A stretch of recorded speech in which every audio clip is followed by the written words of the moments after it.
Where is Katseye's Manon? Again, TWICE performance criticism, awkward interviews, heavily edited vocals, and so much more in today's episode of Totally Legit K-pop News with me, Angelina. So if you're interested, please keep on watching. Don't forget to like, comment, and share this video with friends you don't have. I have a lot to talk about today, so let's get into the news first.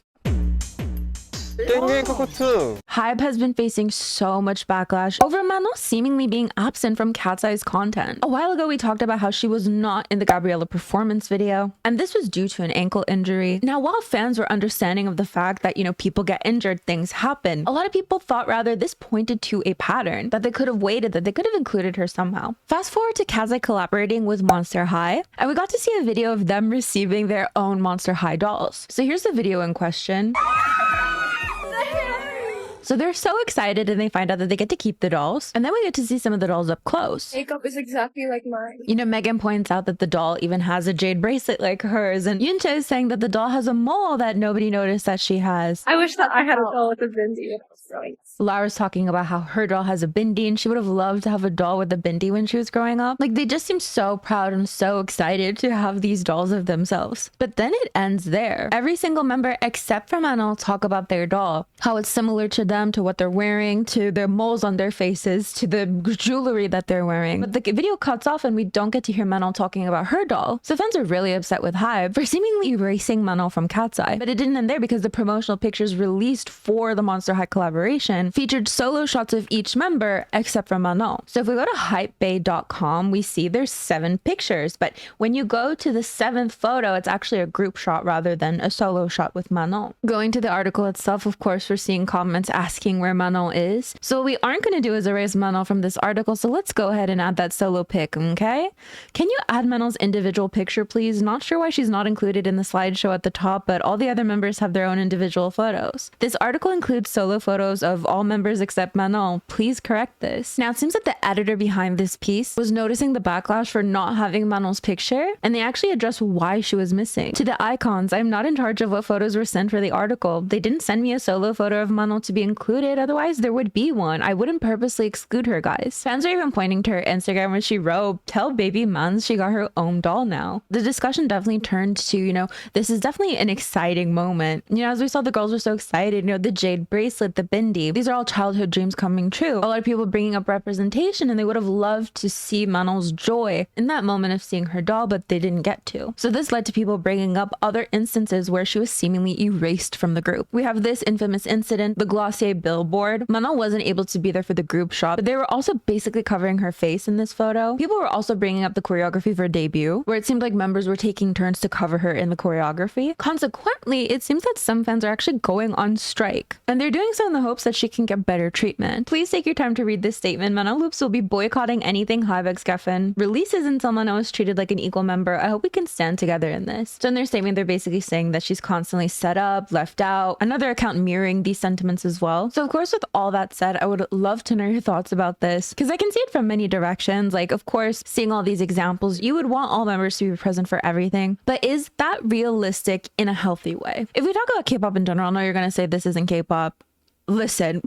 Fight in the comments. I can't keep doing this. But realistically, for the types of schedules that groups have, do you really expect every single member to be there every single time? Do you know what I mean? Like, what if someone is struggling and they're asking, like, can I just have a little break without taking an official break? That's what I'm curious about, because of course, like, you want idols to be healthy, but if they are in less content, it's definitely something that's criticized as well. Then of course, there's also that conversation that people keep bringing up. Why is it always her? Does it point to a questionable pattern? Let me know your thoughts. Girl group members just can't catch a break right now. TWICE are currently on tour, and it seems that after Blackpink were receiving criticism for their performances, TWICE are now at the heart of the conversation. So people have been bringing up Mina's stage presence, and it's kind of snowballed into criticism towards other members' stage presence, and ultimately into a Fan War Friday. People comparing the two groups together, so on and so forth. You can imagine, well, if Jennie's receiving backlash for this, then why wouldn't they receive backlash for that? But in turn, both groups are getting backlash, so just say, why would one get backlash and the Nia, they're not getting backlash when both groups are getting backlash. I mean, amongst the discussion, there are some people saying that the clips are taken out of context. You know, showing 3 seconds of a performance doesn't accurately portray what the 3 hours was really like. I will say the stage presence conversation is so interesting because on one hand, you'll have idols being criticized for having no stage presence whatsoever.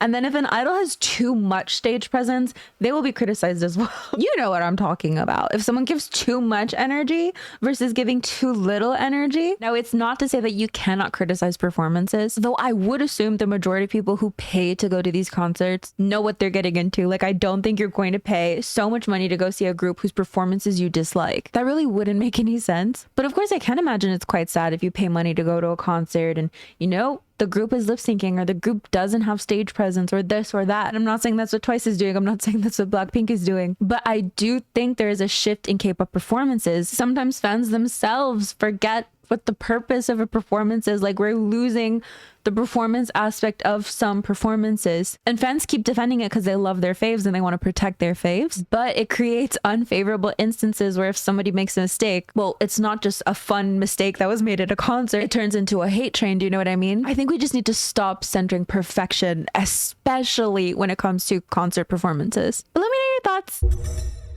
Speaking of stage presence and performances, people have been discussing Hyolyn recently as she's a judge on Boys to Planet. So this is a clip people are talking about. She basically asks her co-mentor, do good looks also get included in scores? And he says, it does, of course. I've been including it. 점수에 잘생긴 것도 들어가야 돼? 들어가죠.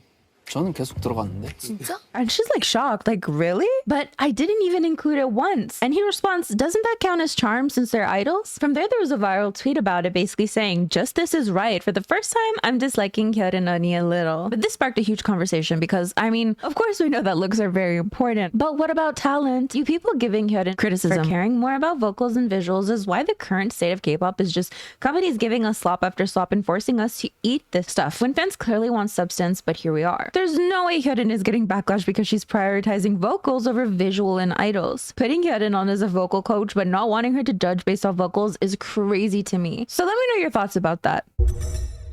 When's the last time you saw an awkward interview in K-pop? I feel like it's been a while, but here we are with AllDay Project, who went on Kim Anna's Starry Night, which drew criticism because of what the interviewer was asking them. People calling out her tone, her approach. So basically she said, it's been only 24 days since your debut. How does it feel to be receiving so much attention already? Is it making you cocky? Also, isn't it difficult being in a co-ed group? So some people thought that that last question was kind of reinforcing stereotypes. And then people also thought that she was taking a jab at Annie Moon, who's known as a chaebol member of the group. So the interviewer told her, you must have had the shortest trainee period. And Annie shared her motto, this too shall pass. And the interviewer was like, are you saying you want the show to end quickly? And it seems the members were a little taken aback by this. Here are some comments. I listened to the show and she really went around saying anything and everything without sincerity. If she doesn't know about the group, she should stick to asking questions.